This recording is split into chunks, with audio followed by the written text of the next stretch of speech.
વડોદરા શહેરના મકરપુરા વિસ્તારમાં જીજી માતાજીનું મંદિર અને ત્યાં રસ્તા પર પાણીની લાઇનમાં ભંગાણ સર્જાયું હતું અને હજારો લીટર પાણી રસ્તા પર વહી રહ્યું હતું।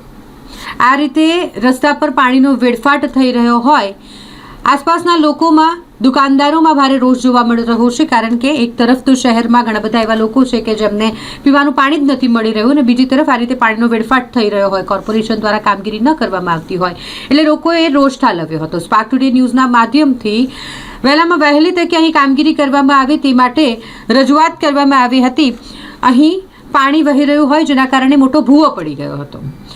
કામગીરી કરવા માટે રજૂઆત કરવામાં આવી તેમ છતાંય કોર્પોરેશનના કર્મચારીઓ કામગીરી અધૂરી મૂકીને જતા રહ્યા અને જેના પરિણામે આજે આ ભૂવામાં ડમ્પરના પૈડા ફસાઈ ગયા છે। એક ડમ્પર આ ભૂવામાં ફસાઈ ગયું છે। આ એક જગ્યા છે કે જ્યાં કામગીરી કરવા માટે લોકો રજૂઆત કરી રહ્યા છે। છેલ્લા 3 દિવસથી સતત પાણી વહી રહ્યું છે। કોર્પોરેશન દ્વારા ધ્યાન ન આપવામાં આવ્યું અને અહીં ભૂવો પડી ગયો છે અને ભૂવામાં ડમ્પરના પાછળના વ્હીલ ફસાઈ ગયા છે, જેના કારણે લોકોને પણ હાલાકી પડી રહી છે। કોર્પોરેશનની બેદરકારીના કારણે આ પાણીનું લાઈન ચાલુ છે, એના લીધે રોડના નીચે પાણી જાય છે, એના લીધે આ ગાડી પલટી ખાતી રહી ગઈ અને આજુબાજુ કોઈ માણસ હોત તો પલટી થઈ જતો, કોઈ મરી જાત, એનું જવાબદાર કોણ?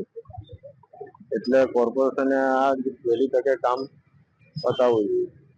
આ જે ઘટના બની છે તે ઘટના તમારી ગાડી આવતી વખતે થઈ છે કે એના પહેલું છે? આ ઘટના મારી ગાડી આવ્યા પછી થઈ। રોડ પોચો થઈ ગયેલો? હા, રોડ પોચો થઈ ગયો હતો નીચે આ પાણીના લીધે, એના કારણે આ ગાડી આવી રીતે બેસી। કઈ બાજુથી આવતા હતા અને કઈ બાજુ જતા હતા? મેં આવતો તો મકરપુરા ગામમાંથી GIDC માં। આપનું નામ? જયેશભાઈ।